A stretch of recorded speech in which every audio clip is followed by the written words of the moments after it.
안녕하십니까, 신진수입니다. 인코로나 시대의 교육과정 운영 첫 번째 시간입니다. 오늘부터 네 번에 걸쳐서 강의를 하게 될 텐데요.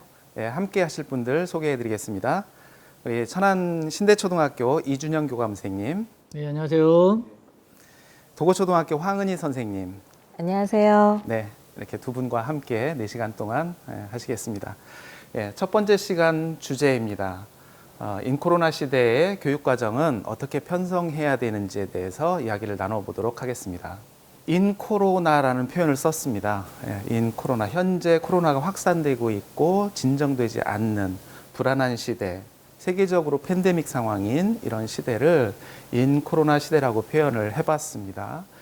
이 코로나가 끝난 이후의 시대를 요즘 얘기를 하고 있습니다. 이것을 어떻게 대비해야 되는지에 논의도 하고 있고요. 그것을 포스트 코로나 시대 이렇게 말을 하고 있지요. 여러 가지 학자들이나 전문가들이 예상을 또는 방향에 대해서 예측을 하고 있지만 사실은 어떻게 갈지 누구도 알 수 없는 그런 예측 불허의 시대라고 할 수 있겠고요. 2020년 들어오기 전 여기 사진에서 보여진 것처럼 이게 저기 보령 머드 축제거든요.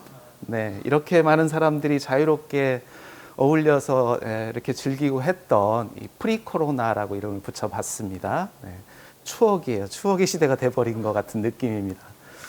이런 시대가 이렇게 추억으로만 있으면 안 되겠죠? 네. 이 시대에도 이 두 가지를 병행해서 더 의미 있는 그런 시대가 열렸으면 하는 생각을 갖고 있고요. 이렇게 크게 현재 인코로나 시대, 이후의 포스트 코로나 시대, 이전의 프리코로나 시대에 대해서 생활 모습, 우리 사람들의 생활 모습, 그리고 교육은 어떻게 되어야 하는지에 대한 이야기를 먼저 나눠보고 시작하겠습니다. 시대의 변화에 따라서 사람들의 생활 모습이 어땠는지 한번 살펴보도록 하죠.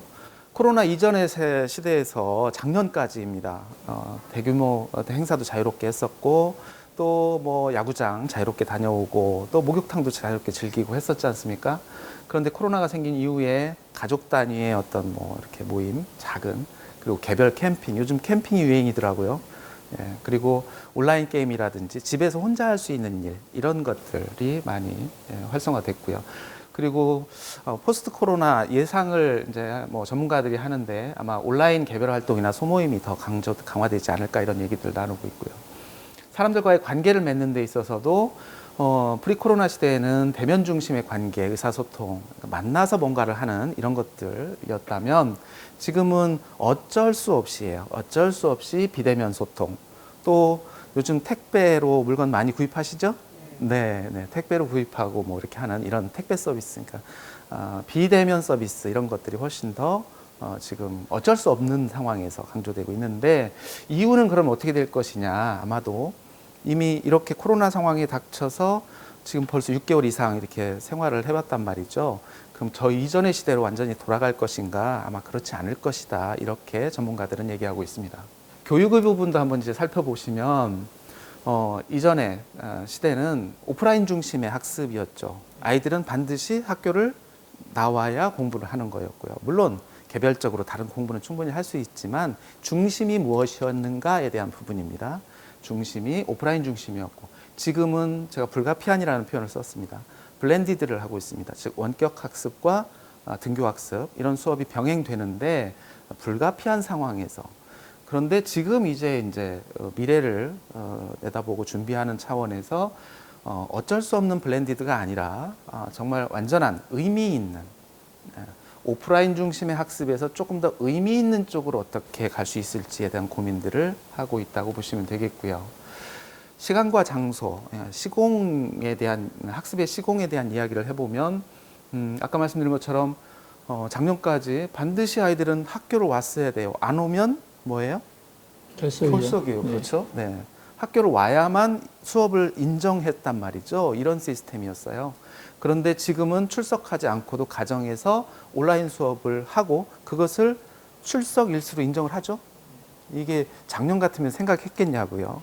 이런 상황들인 겁니다. 그런데 미래는 그럼 어떨 것이냐. 아마 이런 맥락에서 시공을 넘나드는 교육이 훨씬 더 활성화될 것이다라고 보는 겁니다. 그래서 조금 조심스럽습니다만 출석의 의미가 없어지는 시대도 오지 않을까. 대학은 더 빠릅니다. 대학은 뭐 사이버 대학은 이미 있었고요. 예, 뭐 무크라든지 뭐 이런 것들은 이미 대학 수준에서는 이루어졌지만 우리 초등학교도 이런 어떤 출석 없는 수업, 출석하지 않는 공교육 이런 부분이 어떻게 더 확대되고 인정받을 것인가에 대한 부분을 우리가 함께 고민해 봐야 될 것 같습니다. 아이들이 무엇을 가지고 공부했느냐를 살펴보면 작년까지는 거의 책, 손으로 들고 다니는 책, 물론 지금도 씁니다. 안 쓴다는 건 아닙니다. 그런데 원격 수업에서 그 책을 가지고 하기보다는 EBS, 이학습터, 디지털 교과서를 많이 썼죠. 그런데 잘 생각해 보세요. 공교육에서 사용한 교재는 EBS, 이학습터, 디지털 교과서인데 이것이 민간 기업에서 만든 겁니까? 아니면 우리 공교육에서 만든 겁니까? 공공기관에서 만든 겁니까? 공공기관에서 만든 거죠. 이것이 포스트 코로나 시대에는 변할 것이다. 이렇게 예상을 하고 있습니다. 다양성입니다. 자료의 다양성 측면에서 이제 국가기관에서 자료를 만들어 가지고 아이들한테 교육을 하는 이 컨텐츠만 사용하도록 강요하는 것은 이제 끝났다. 이렇게 얘기를 하는 겁니다. 그 단어가 에듀테크입니다. 에듀테크. 그래서 민간 기업체가 참여해서 훨씬 좋은 컨텐츠를 만들어서 송출을 하고 이렇게 뭐 시스템으로 운영하고 그리고 그 어떤 것이 좋은지 이 선택하는 건 누가 해요? 누가 하면 좋겠어요? 교육부에서 해줘요? 아니면 학교에서 해요? 네, 학교에서. 그렇죠. 우리 학교에 맞는 컨텐츠를 선택해서 그렇게 사용하는 이런 시스템으로 가지 않을까 이렇게 예상을 하고 있습니다. 이미 에듀테크 부분은 올해 정부 예산도 상당히 많은 부분 편성이 되어 있고요. 추경으로 많이 반영이 되어서 실제로 기업체에서 굉장히 깊이 있는 준비를 지금 하고 있는 것으로 알고 있습니다. 자, 교육이 어떻게 이루어져 왔는지를 쭉 이전 시대와 비교해서 살펴보면 이전에 경쟁도 있었고 협동도 있었고 그리고 사람 됨됨이를 가르치는 인성교육도 강조되었었습니다. 어쩔 수 없이 아이들이 함께 어울려서 할 수 있는 협동 이 부분은 지금 못하고 있잖아요. 네, 어쩔 수 없이 안전을 최우선으로 하는 그런 그 수업이 될 수밖에 없는 상황인 거죠, 지금. 네, 그렇습니다.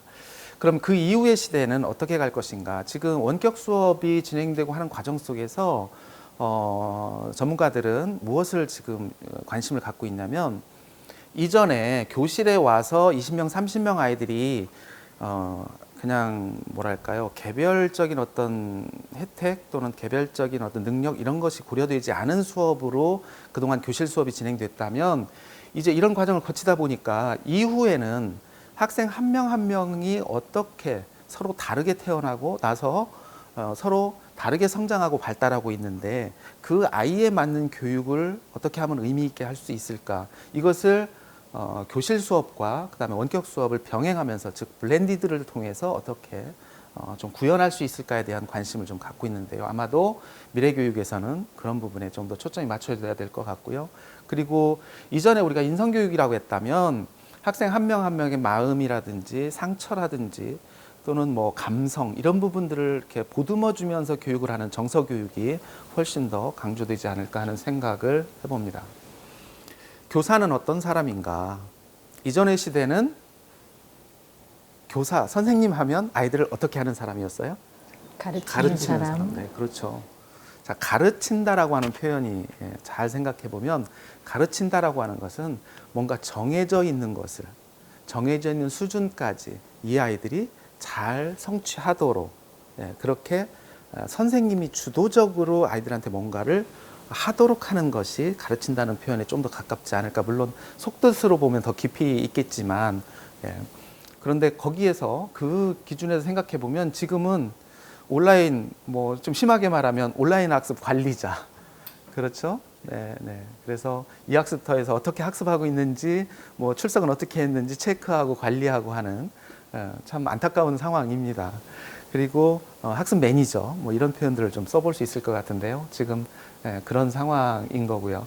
그런데 이제 이후에 아까 말씀드린 의미 있는 좀 완전한 블렌디드가 되고 플립러닝이라든지 이런 미래 교육에서 이런 것들이 제대로 이루어진다면 이제 정해진 성취 기준에 아이들이 무조건 도달하는 데에만 집중하는 게 아니라 아이들이 각자 자기가 서로 다르게 태어난 부분들을 서로 다르게 태어난 것을 고려해서 교육을 하는, 그러려면 교사는 도와주는 사람이 되어야 한다는 거죠. 안내자의 역할을 해야 되고 가이드 또는 학습 코치 역할, 이런 부분들이 가르치는 역할보다 훨씬 더 강화되지 않겠느냐, 이렇게 보고 있습니다. 이제 인코로나 시대, 아까 앞에서 제가 말씀드린 코로나 시대를 보세요. 프리 코로나, 인코로나, 지금 상황, 포스트 코로나, 이렇게 지금 제가 살펴봤는데요. 여기서 하나만 더 짚고 가면요. 자, 포스트 코로나 시대를 어떻게 열어갈 것인가에 대한 이야기를 지금 누가 하고 있냐면 교육 전문가 또는 학자, 교수님들, 이런 분들이 지금 하고 있어요. 그런데 이런 생각을 한번 해봐요. 자, 미래 교육을 열어가는데 지금 상황이 아이들한테 어떻게 의미가 있고 문제는 뭐고 하는 거를 교수님들이 더 잘할까요? 우리 학교에 있는 선생님들이 더 잘할까요? 선생님들이 훨씬 지금 더 잘 알잖아요. 그렇다면 미래를 준비하는 것도 물론 학자들도 역할을 하시겠지만 우리 선생님들이 이런 부분을 조금 지금 그 학교 현장에서 좀 더 고민을 하고 생각해서 미래 방향을 함께 이렇게 만들어가는 게 어떨까, 그런 생각을 해봤고요. 자, 이런 시대에서 인코로나 시대, 지금 어쩔 수 없이 지금 하고 있는 이런 시대 상황에서 우리의 교육과정 편성은 어떻게 해야 하는지 얘기를 좀 나눠보겠습니다.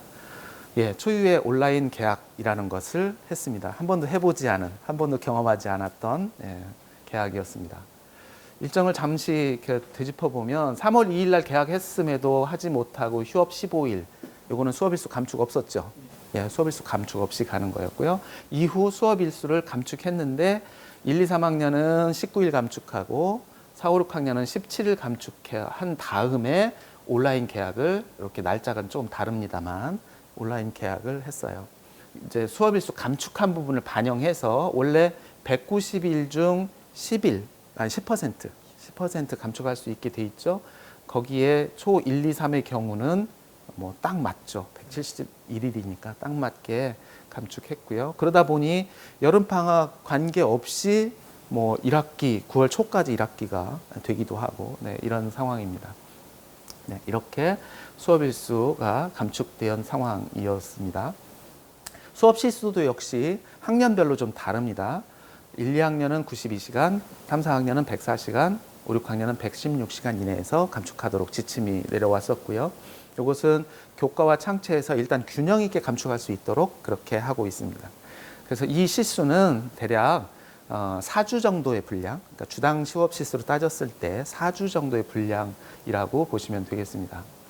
이 수업 시수 편성의 실제적인 부분을 좀 살펴보면요.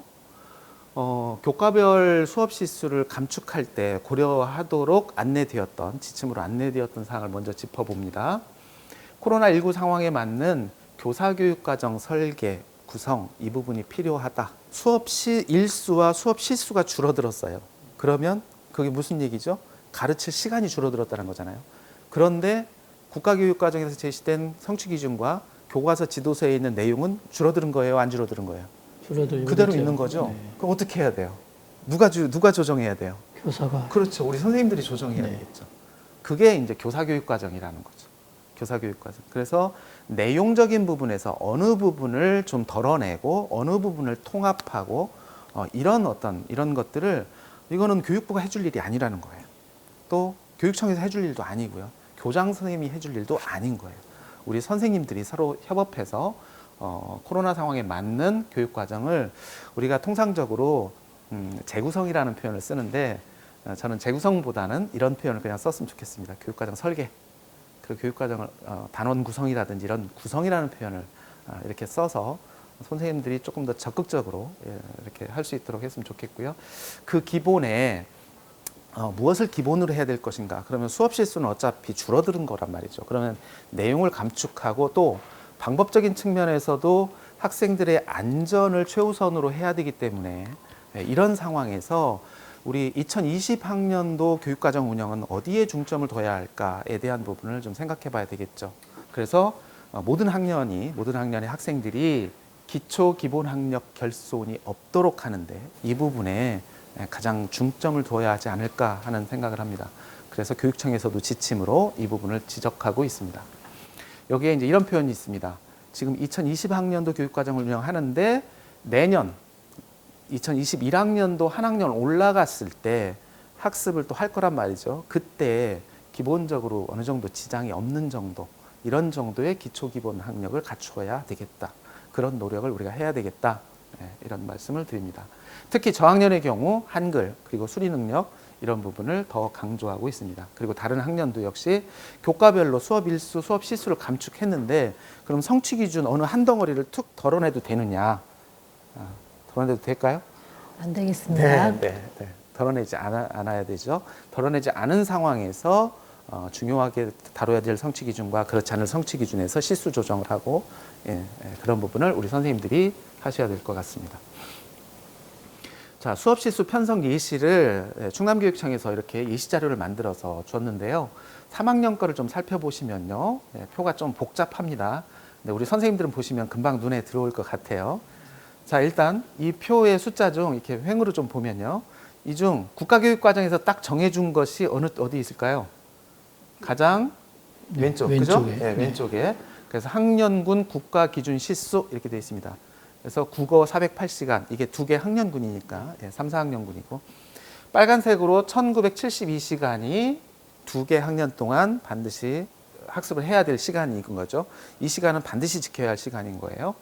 그 다음에 이제 이거를 학년으로 3, 4학년군의 실수를 학년으로 나누게 됩니다. 그래서 3학년에 학교 기준 실수가 있고요. 4학년에 학교 기준 실수가 있죠. 이 실수는 저는 통상적으로 그냥 408을 2분의 1 해서 204, 204 이렇게 나눴습니다. 예를 들면 국어 같은 경우요. 그런데 반드시 204로 해야 되나요? 아니죠. 누가 정해요? 교사가 정해요. 학교에서 정해요. 학교에서 동학년이 여러 반이 있으면 동학년에서 그렇게 정하는데 교사가 정한다 하더라도 단독으로 정하는 건 아니고 3학년과 4학년이 서로 필요에 의해서 정해야 되겠죠. 그래서 예를 들면 국어 204가 아니라 여기 3학년 때 214, 여기는 194, 그렇죠. 194 이렇게 조정할 수도 있다는 얘기예요. 그런데 요거는 그냥 이렇게 해볼래 하는 게 아니라 왜 그래야 되는지의 필요성, 당위성이 반드시 확보돼야 되겠죠. 그래서 우리 학교는 언어나 이런 부분에서 3학년이 좀 더 집중하겠다 그러면 그렇게 실수를 다르게 적용할 수 있을 거고요. 이건 이제 코로나 상황과 관계없이 기본적인 교육과정 편성, 실수 편성의 문제이고요. 그리고 코로나 상황에서 우리 아까 앞에서 제시했던 것처럼 3학년에서 104시간만큼 감축할 수 있다고 그랬어요. 이게 최대 감축 실수라고 보시면 됩니다. 여기서 빨간색은요, 반드시 지켜야 하는 실수인 겁니다. 104시간. 그런데 그걸 이제 교과별로 이렇게 나눠놨어요. 아까 4주 분량이라고 제가 말씀드렸죠. 한 달 정도의 분량입니다. 4주 분량을 주당 수업 실수 기준으로 이렇게 기계적으로 나눠놨습니다. 그런데 이것은 역시 학교의 필요에 따라서 달라질 수 있을까요, 없을까요? 있다. 달라질 수 있죠. 네. 예. 국어를 24시간 감축하지 않고 국어는 좀 덜 줄이겠어. 그래서 14시간만 줄이고 다른 데를 더 줄일 수도 있다는 얘기죠. 예. 학교 증감은 코로나 감축과 코로나 상황을 고려해서 실수를 이 학교를 보니까 국어를 플러스 10 했어요. 수학을 플러스 6 했고 이거는 앞에서 제가 말씀드린 것처럼 무엇을 중시했다고 볼 수 있을까요? 기초기본. 네, 기초기본. 그 학년에서 반드시 배워야 할 기초기본에 조금 더 중점을 뒀다 이렇게 볼 수 있겠죠. 그러면서 과학 실수를 5시간 줄이고 이런 증감을 자유롭게 20% 범위 안에서 할 수 있다. 이렇게 말씀을 드리겠습니다. 마지막으로 학교교육과정 운영을 하는 데 있어서 유의사항 몇 가지만 좀 짚고 가면요. 그러니까 학교에서 단체 행사나 이런 부분들을 할 수 있습니다. 뭐 처음에는 단체로 모이는 거 무조건 하지 말자 이렇게 했었는데 지금은 이제 약간 의미 있는 교육과 안전 이 부분 두 마리 토끼라고 표현하는 게 맞을 것 같습니다. 의미 있는 교육과 안전 이 두 가지를 다 어느 정도 보장을 할 수 있는 방법을 이제 현명한 방법을 학교에서 찾아야 한다는 거고요. 그래서 단체 행사를 할 수도 있지만 그래서 하기 위해서는 의견 수렴을 거쳐야 되고요. 그래서 학부모라든지 학생의 의견, 교직원의 의견을 들어야 되고요. 자율적으로 결정하되 안전을 고려해서 하는데 다만 이제 외부인이 학부모를 포함한 외부인이 학교에 함께 들어와서 아주 너무 많은 인원이 이런 행사나 여기에 참여하는 것은 지양했으면 좋겠다는 말씀입니다. 두 번째, 교사 업무 경감 마련 부분인데요. 교사는 수업과 방역에만 집중할 수 있도록 그렇게 했으면 좋겠다는 말씀이고, 특히 이제 유치원이나 초등학교 저학년 같은 경우는 아이들한테 훨씬 더 손길을 많이 필요로 하기 때문에 선생님들이 이외의 일을 너무 많이 하지 않도록 수업과 방역에 집중할 수 있도록 해야 되겠고요. 그리고 이런 어떤 의사결정들은 아까 말씀드린 바와 같이 교육 공동체의 의견을 충분히 반영해서 하고 안전을 우선해야 된다는 거, 이런 말씀을 드립니다. 이제 학교 교육과정 평가 부분인데요. 원래 이제 학기별로 한 번씩 우리 교육과정 평가를 하게 되어 있잖아요. 우리 교육 지침에 그렇게 되어 있는데 이제 코로나 상황에서는 연 1회 이상 이 정도만 해도 되겠다. 그리고 가급적 대면을 좀 최소화해라, 이런 표현을 좀 쓰고 있습니다. 이 얘기는 그러니까 작년 이전의 경우는 교육과정 평가회를 한다고 그러면 전 직원이 같이 모여서 토론도 하고 이런 시간들을 많이 가졌잖아요. 그런 부분에서 우리 충남 교육과정 편성 운영 지침에서도 안내된 것처럼 단계별 교육과정 평가라는 부분을 좀 더 적용하면 좋을 것 같아요. 그래서 1단계 교사가 자기 평가하는 거, 2단계 그것을 바탕으로 학년끼리 모여서 학년 단위의 평가회를 갖는, 그리고 세 번째 그 학년의 대표들이 모여서 학교 교육 과정을 평가하고 2학기를 준비하는 이런 수준에서 평가회를 가지면 어떨까 하는 생각을 해봅니다. 지금까지 우리 코로나 상황에서의 교육과정 편성을 어떻게 해야 될지에 대해서 의견을 좀 나눠봤고요. 지금 얘기를 나눈 부분 포함해서 궁금한 점, 또 현장의 의견 나누는 시간을 좀 가져보겠습니다.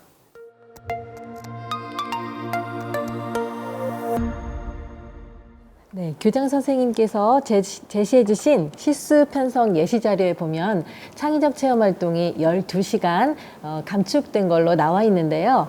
학교에서 기초 기본 학습을 강화하기 위해서 창의적 체험 활동 감축 시수를 늘릴 수 있을지요? 네네네. 우리 기본적으로 교과와 창체에서 교과 수업 실수의 20% 증감을 얘기할 때는 교과 실수는 교과 실수 내에서 증감을 하도록 돼 있죠. 그리고 창체 실수는 정해진 102시간, 204시간 범위에서 하도록 돼 있잖아요. 네, 이 부분은 지금 코로나 상황에서는 그거 창체와 교과에 관계없이 아까 그 이 학교의 예시처럼 기초기본 학력을 조금 더 강화한다든지 이런 측면에서 창의적 체험 활동 실수를 코로나 감축 요 실수에서 줄이고 다른 교과의 실수를 늘리는 방식, 즉 그러니까 감축의 실수를 이렇게 교과에서 좀 더 덜 감축하고 창체를 조금 더 감축할 수는 있겠습니다. 다만 그렇다 하더라도 너무 과도하게 창체에 50%, 70%를 다 이렇게 줄여서 교과를 한다든지 이런 것들은 좀 지양해야 되겠죠. 그렇게 보시면 될 것 같습니다. 선생님, 교사 업무 경감 방안 마련 차원에서 아까 말씀하신 것 중에 교사는 수업과 방역에만 집중을 해야 된다라는 말씀이 있으셨어요. 예. 여기에서 이제 사실은 우리 선생님들이 수업에 집중하는 것은 당연하다고 생각을 드는데 네. 방역에도 집중을 해야 된다라고 했는데 여기서 이 방역의 의미는 어디까지를 해야 되는지가 사실은 조금 궁금합니다. 방역을 다 선생님들이 수업과 방역을 다 선생님들이 해야 되는가? 사실은 이 두 가지만 해도 학교의 전부잖아요, 지금. 그렇죠? 네, 그럴 수 있겠습니다. 근데 여기에서의 방역은 이렇게 보시면 될 것 같아요. 수업과 방역에만 집중한다는 거는 사실 이 이외에 어떤 그 학교에서 하고 있는 일들 중에 이제 수업도 기초기본 학력에 조금 더 초점을 맞춘 교육 활동에 중점을 둔다면 그 이외에 외부적 활동, 외부적 행사, 외부인과 함께하는 이런 행사들도 사실 그냥 되는 게 아니잖아요. 선생님들이 오랫동안 준비해야만 이루어지는 것들이고, 그래서 그런 부분들을 좀 최소화하자는 어떤 의미를 좀 담고 있을 것 같고요. 그리고 방역 부분만에 대해서 좀 얘기를 하면 사실 선생님들은 가능하다면 내가 맡고 있는 아이들 수준에서, 내가 맡고 있는 교실 안에서의 방역, 이 부분에 조금 더 집중을 하는 게 바람직하다고 볼 수 있습니다. 그래서 교육청에서도 그 생활 방역을 위한 지원, 그 봉사 인력을 이렇게 지원해주고 그래서 선생님보다는 다른 분들이 그런 방역을 할 수 있도록 그렇게 지원을 하고 있지 않습니까? 예, 그렇게 보시면 될 것 같습니다. 그러니까 선생님은 가능하면 물론 뭐 학교 상황에 따라 좀 다를 수는 있겠습니다. 그래서 일정 부분은 뭐 선생님들이 역할을 맡을 수도 있겠지만 가능하면 교실 내 방역 쪽에 좀 집중하도록 그렇게 선생님들께 이렇게 좀 하시는 게 좋을 것 같습니다. 네, 저희 학교에서는 코로나19 장기화로 인해서 모든 현장 체험학습, 공연 관람 등 계획되어 있던 행사들을 취소하였습니다. 학교 교육과정위원회를 거쳐서 학교 운영위원회 심의까지 모두 마친 상태인데요. 소규모 학교의 장점을 살리는 교육과정 운영을 위해서 특색 있는 체험 활동을 하고자 하는 요구가 강했습니다. 그래서 어떻게 하면 안전하면서도 꼭 필요한 체험 활동을 할 수 있을까 고민하던 끝에 여러 가지 방법을 생각해 냈는데요. 학교로 찾아오는 신나는 국악 공연, 음악 공연 등을 실제로 계획하게 되었고요. 학생들이 가장 선호했던 원예 체험 활동 강사를 직접 섭외해서 학교 안에서 안전하게 방역을 신경 쓰면서 체험 활동을 계획하였습니다. 작은 학교죠. 네. 작은 학교는 지금 거의 모두 등교를 하고 있잖아요. 등교 수업을 지금 하고 있고 그런 상황에서 방역 때문에 수업 방법을 뭐 설명식, 강의식 중심으로 한다든지 완전히 개별학습 중심으로만 한다든지 또 전혀 체험 없이 한다든지 하는 부분은 조금 좀 문제가 있고요. 그래서 이제 아까 선생님도 말씀하신 것처럼 안전이 일단 첫 번째고 그런 것들이 확보되는 범위 안에서는 그래서 학교 교육 공동체가 함께 고민해야 될 부분이라고 보여집니다. 특히 이제 이 코로나가 지금 사실 처음 시작될 때는 한두 달이면 끝나지 않을까 이런 생각을 했는데 지금은 이제 어떤 생각이 들어요? 벌써 올해는 끝나기 어렵겠다 이런 생각 우리 하고 있잖아요. 그래서 아까 말씀드린 바와 같이 의미 있는 교육, 안전하면서 의미 있는 교육 이렇게 그런 관점에서 학교 교육 과정을 운영하면 좋지 않을까 싶습니다. 하나 더 여쭤봐도 될까 모르겠습니다. 좀 밀집도를 낮추고 또 뭐 거리두기 차원 여러 가지 등이 나오면서 학생들 이제 시차 등교제도 시행이 되고 있고요. 그와 맥락을 비슷한 관점에서 볼 때 이제 교원들에 대한 시차 출퇴근제 문제도 지금 허용한다는 공문이 와 있습니다. 근데 이 부분에 대한 일선 학교에서의 적용 범위가 좀 학교별로 조금 고민이 좀 많습니다. 혹시 선생님께서 생각하는 이 시차 출퇴근제에 대한 의견이 있으면 한번 말씀해 주세요. 네, 시차 출퇴근제 근본 취지는 학생들이 등교하는 시간과 또는 하교하는 시간을 서로 다르게 한다든지 이런 학생들의 안전, 등하교의 안전이라든지 뭐 또는 등교했을 때도 등교해서 학교 생활을 하는 과정 속에서의 아이들의 안전 이 부분 때문에 지금 그리고 교사들도 출퇴근제를 그렇게 하는데 그 부분은 뭐 우리 반 아이들만을 위해서 뭐 이렇게 나 혼자 이런 필요에 의해서라기보다는 학교 전반적인 안전, 방역의 차원에서 접근을 해야 되지 않을까 싶습니다. 네, 그래서 그런 차원에서 학교 내 의사 결정을 좀 하는데 단독으로 교사 혼자의 필요에 의해서 하는 것보다는 학교 전체가 논의하는 과정 속에서 이루어져야 되지 않을까 하는 생각을 합니다. 선생님이 교육과정입니다. 네, 선생님이 어떤 마음으로 아이들과 함께 하느냐에 따라서 우리 아이들은 서로 다르게 성장합니다. 네, 첫 번째 시간 이상 마치겠습니다.